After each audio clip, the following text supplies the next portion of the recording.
Hi మా. బేటా చెప్పురా. ఏం చేస్తున్నామమ్మా?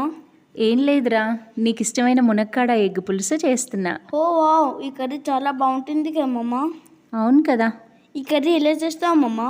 ఓ, ఇప్పుడు నీకు ఈ కర్రీ ఎలా చేయాలో చెప్పాలా? చాలా సింపుల్ ప్రాసెస్ నాన్న.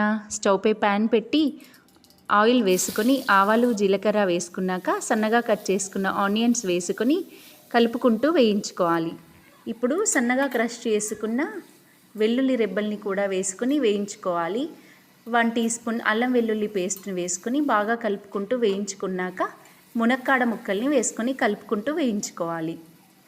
1 టీ స్పూన్ ఉప్పు, 1/2 టీ స్పూన్ పసుపు, 2 టీ స్పూన్స్ కారం వేసుకొని బాగా కలుపుకొని కాసేపు మూత పెట్టుకొని ఉడికించుకోవాలి. ఇప్పుడు మూత తీసి చూసుకొని ఒకసారి కలుపుకొని ఇందులోకి చింతపండు రసం వేసుకోవాలి.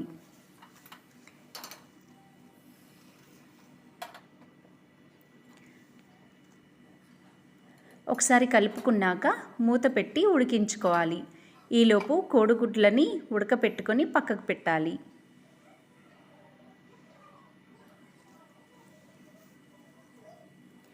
ఇప్పుడు ఈ రసం బాగా మరుగుతూ ఉన్నప్పుడు ఇందాక ఉడకపెట్టుకున్న ఎగ్స్ని ఇందులోకి వేసుకోవాలి.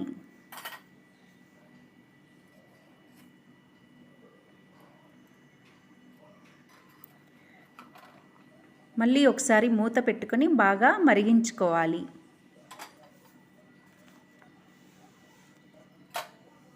ఇప్పుడు ఇందులోకి 1/2 టీ స్పూన్ మెంతి జీలకర్ర పౌడర్, 1/2 టీ స్పూన్ ధనియాల పొడి వేసుకొని పచ్చిమిర్చి, కొత్తిమీర, కరివేపాకు వేసుకోవాలి.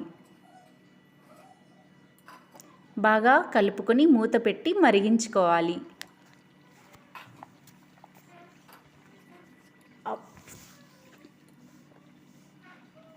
అబ్బా, మన ఇంట్లో కరివేపాకు మొక్క ఉందని ఫుల్గా వేసావమ్మా.